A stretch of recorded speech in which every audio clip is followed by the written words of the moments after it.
voilà, je suis de retour après un long moment d'absence. Donc ça, je vais vous expliquer pourquoi.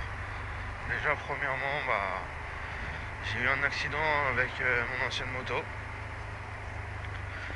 Donc l'accident, bon, c'était pas énorme, c'était pas un truc de ouf quoi. Donc moi j'ai eu un écrasement du genou, mais c'était banal en fait. C'était pas un truc vraiment. Donc ça c'est pas le truc quoi. Ça c'était rien du tout. Pour ce qui était de la moto, quand je suis tombé, j'étais dégoûté. C'est que la moto, elle était en état de rouler. Mais le problème, c'est que mon levier d'embrayage était pété. Et comme par hasard, il était pété à ras-bord. Donc même avec un ou deux doigts, impossible de passer les vitesses. Enfin, je pense que même avec un ou deux doigts, ça aurait dû déjà être compliqué.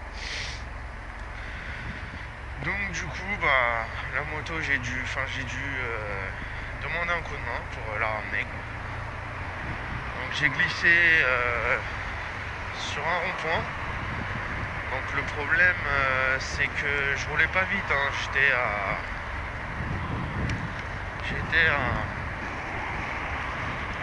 peut-être 20, 30, même pas 20 plutôt, parce que j'étais en deuxième, je commençais à peine à rentrer dans le rond-point. Et le problème, c'est que quand je suis rentré dans le rond-point, et seulement quand je suis rentré dedans, ça sentait grave le gasoil, quoi. C'était un truc de ouf. Donc j'ai essayé de contrôler ma vitesse.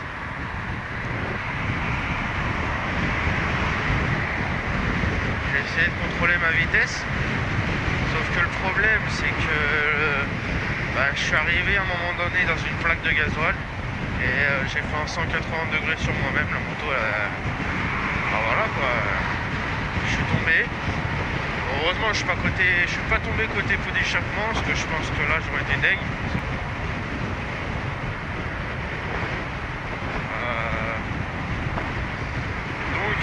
Voilà, donc après réflexion, j'ai changé tout ce qui était, j'ai tout fait moi-même. C'est pas méchant, j'ai changé le levier d'embrayage, j'ai changé, j'ai redressé plutôt le sélecteur de vitesse, parce que quand je suis tombé, il s'est plié.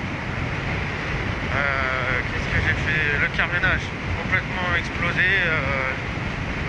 Les flancs gauche-droite, c'est même pas en rêve. Donc, sachant que j'ai galéré à trouver des carénages de CBR de 2004, CBR 125 de 2004.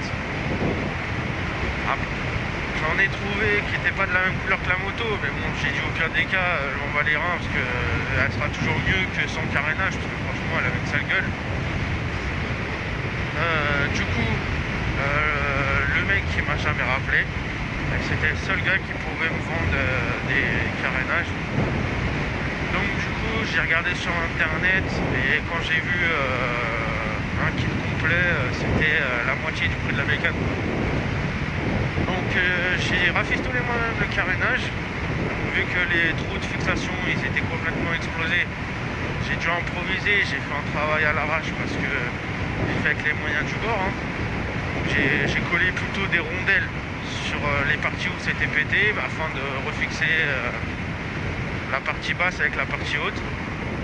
Ça a plutôt bien marché, franchement c'était nickel. Maintenant le problème, c'est que la moto elle a duré une semaine. Après elle était toujours roulante, mais dans un sale état quoi. C'était chaud. En fait, quand je suis tombé et que j'ai ramené la moto, je l'ai laissée telle quelle chez moi. Donc vu avec mon genou, je pouvais pas me poser par terre pour faire les trucs et tout. Enfin voilà. Donc du coup le problème, c'est que quand je suis tombé, et après quand je suis remonté sur la moto, j'ai pas vérifié l'huile. Voilà. En plus, sachant que l'huile a été faite il y avait pas très longtemps. Donc du coup j'ai pas vérifié l'huile. Le problème, c'est que je sais pas comment ça s'est fait, parce qu'il n'y avait pas de problème. C'est que le joint du bouchon de vidange. Je sais pas s'il a craqué ou j'en sais rien. Du coup j'ai perdu énormément d'huile. Enfin énormément. J'ai perdu un peu d'huile. Mais bon, un petit peu par un petit peu, bah, au final j'ai roulé sans huile. Voilà, carrément. Il n'y avait plus rien dans le moteur. Et comme je le savais pas, parce que je me suis dit ouais bon voilà, j'ai pas trouvé de fuite, rien du tout, enfin j'ai pas, voilà. Ce qui fait que j'ai roulé sans huile. La moto, elle a roulé deux jours comme ça s'est bien passé. Et un jour, je pars au taf et déjà la moto, elle a commencé à s'arrêter toute seule. J'étais en train d'accélérer, décélérer tout seul. Donc j'ai pas compris, le temps que je regarde c'est quoi, je dis merde c'est quoi ce problème. Bah, tout d'un coup, pof, elle est repartie, je sais pas pourquoi, enfin voilà. Et du coup, j'ai arrêté la moto, enfin voilà, j'ai regardé c'était quoi le problème, j'ai rien trouvé. Et malheureusement, c'est que quand j'ai redémarré, le moteur, il commençait à faire tic tic tic tic tic tic tic tic tic tic. Donc là, je me suis dit ça sent mauvais. Sachant que je bosse sur Paname, le périph' avec une moto qui est peut-être pas fiable, franchement à éviter quoi. Donc je suis rentré chez moi, j'ai pas été bosser parce que bah du coup voilà, les horaires du bus et tout, voilà quoi. Puis même fallait surtout que j'essaye de réparer la bécane parce que si je répare pas la moto, je peux rester 10 ans en transport quoi, et ça me saoule grave. Donc après avoir fait un devis, même en prenant le moins cher, parce que franchement je veux pas investir de ouf dans une 125 CBR de 2004, franchement ça vaut pas le coup. Bah ça me coûtait facilement le prix à laquelle je l'ai acheté. Voilà. Donc c'était pas intéressant pour moi, sachant que j'étais en train de passer le permis. Donc ce que j'ai fait, c'est que bah, j'ai dû prendre les transports pendant peut-être 2 à 3 semaines. Parce que du coup je me suis dit autant acheter une moto. Donc du coup j'ai passé mon permis, enfin le plateau et tout ça. Sachant que je l'ai raté 2 fois le plateau. Mais le mec je pense qu'il pouvait pas me saquer, hein, c'était clair et net. De toute façon c'est ce que j'ai ressenti. Et bizarrement la troisième fois que je passe le plateau, je suis passé avec une personne différente. J'ai fait un sans faute quoi.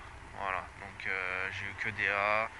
Après j'ai passé ma circulation une semaine plus tard avec la même personne, nickel, rien à dire, je l'ai eu, voilà. Donc aujourd'hui j'ai le permis, voilà. Et je me suis fait plaisir. Je me suis pris la MT-07 de 2017, tout simplement. Donc la moto est neuve. Donc là ça y est, le rodage est terminé, ce que j'ai pas pu tourner, voilà. Donc je suis désolé, voilà. Surtout quand j'avais plus de moto, bah en plus c'est con, c'est que j'avais pas de vidéo en stock. Donc forcément je suis resté inactif. Donc voilà, donc là ça y est, je commence à reprendre. Là je suis en phase de test parce que du coup vu que j'avais tout démonté au niveau de tout ce qui est vidéo, du coup là je suis en train de faire les réglages de la caméra. Donc voilà quoi, tout simplement. C'est plutôt une phase test. Le micro j'ai recommandé un autre, exactement le même, sauf que l'autre en fait j'ai fait une bidouille sur ma caméra et en fait ça a baisé le fil du micro. En essayant de le ressouder tout ça, il va rien savoir. Donc sachant que c'est le seul micro que j'ai trouvé qui marchait sur ma caméra, tous les autres ils fonctionnaient pas, donc j'ai repris le même. Donc là ça sera, là pour l'instant c'est un kit main libre Samsung, mais ça va changer dans pas très longtemps. Voilà. Donc bien sûr il y aura la présentation de la MT-07 si maintenant forcément elle est connue quoi. Voilà, c'est pas tout le monde la connaît, voilà, bon, c'est une présentation vite fait, hein, je vais pas vous dire exactement les caractéristiques de la moto. Hein. S'il y a des choses à améliorer, faites-le moi savoir, comme d'hab. Hein. Les conseils, je les prends, c'est clair, les critiques aussi. Hein. Comme ça me permettra de faire des contenus en meilleure qualité, voilà. Sachant que je suis pas un pro du montage. Voilà quoi, je suis pas... voilà quoi, je passe pas mon temps sur un PC quoi. Donc là c'est vraiment